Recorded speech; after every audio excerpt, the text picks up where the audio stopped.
Uharigani mtazamaji wa Master Voice Online TV, usisahau kusubscribe, kulike, kucomment na kushare. Mimi naitwa Michael Ngalia. Karibu. Wakulima na wananchi wa vijiji vya Galijembe na Hatwelo, kata ya Ijombe, wilaya ya Mbeya, jimbo la Mbeya vijijini, wanashindwa kusafirisha mazao yao kutoka shambani hadi barabara kuu ya Mbeya Kyela na kusafirisha pembejeo kutoka barabara kuu kuelekea mashambani baada ya kivuko kinachounganisha kufukiwa na tope. Baada ya kivuko hicho kufukiwa na tope, wananchi hao wamesema gharama za uzalishaji wa mazao zimeongezeka, kwani wanalazimika kutumia njia ndefu ili kufikia barabara kuu. Aidha, kutokana na changamoto hiyo, wameziomba mamlaka za serikali kufukua udongo huo ili kivuko kiweze kupitika na kuyanusuru mazao yasioze shambani. Hata hivi, mwenyekiti wa kijiji cha Hatwelo, kata ya Ijombe, Sikuzani Jonas Simpesia, amebainisha hatua zilizochukuliwa na serikali ya kijiji baada ya kivuko hicho kufukiwa na tope. Yaani kwa ubovu wa daraja hili hapa tumepata, yani hata usafirishaji wa mazao kuzunguka njia, tunazunguka sehemu nyingine, gharama inakuwa kubwa zaidi.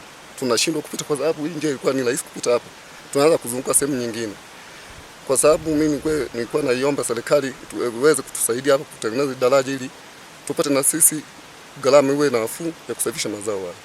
Kwa jina naitwa Atanas Malongo. Kwa kweli njia hii ni changamoto kweli. Hii njia yani mvua zimeharibu, zimenyesha mvua nyingi sana kwa mwaka huu, yani mpaka tunashindwa kupita na mazao hapa. Hii barabara inatakiwa, tunaomba msaada itengenezwe hii barabara iwe vizuri. Yani huku mazao tunalima, kwa mfano cabbage, viazi, kipindi cha mavuno mahindi, tunashindwa kupitisha na haja ya barabara, changamoto ya barabara hii hapa. Isaka Yuda, kwa kweli katika kijiji chetu tuna changamoto ya kivuko kwenda mashambani. Barabara imeharibika, hatuna kivuko na maji yanajaa kwa muda mrefu, tunashindwa kupitisha mazao kwa usalama zaidi. Tunaomba serikali kama inatutambua, tunaomba itusaidie kutengeneza daraja ili tupate barabara nzuri ya kupitisha mazao yetu kutoka mashambani. Tulikuwa tunaiomba serikali itusaidie kwa hilo. Ni kweli wakati wa kifuku maji yanajaa kwa wingi sana hapa, tunashindwa kupita. Unaona, mvua ikinyesha tunaelemewa, hakuna sehemu ya kupita. Na kusema tuzunguke sehemu nyingine haipo, ni njia hii ambayo tunaitegemea kwa wakati wa kifuku ili tuweze kwenda mashambani. Hatuna barabara nyingine zaidi ya hii hapa. Jina naitwa Keo Marongo William. Ni mzaliwa hapa Galijembe, nimekuja hapa Galijembe. Ila kwa tunaomba serikali kama kweli wanaona hili, waturahisishie, watutengenezee hapa, paje pafukuliwe vizuri, pajengwe ili tuwe tunapata kupitisha mazao yetu kwa wakati. Lakini kwa hali kama hii hapa tunashindwa kutoa mazao kwa wakati. Kwa vitu vinaharibikia shambani. Mfano kuna miparachichi hapo. Miparachichi toka mwezi wa ngapi ule? Mwezi wa 11 haijachumwa mpaka leo. Shida njia ya kupitisha ile miparachichi hamna. Naitwa Gideon Saidi Mbilingi, tokea kata ya Ndato Ndaga, wilaya ya Rungwe. Huku ndiko tunakolimia chakula. Hivi nimetoka huko shambani kutafuta chakula. Mbegu iko huko, nimeshindwa kusafirisha.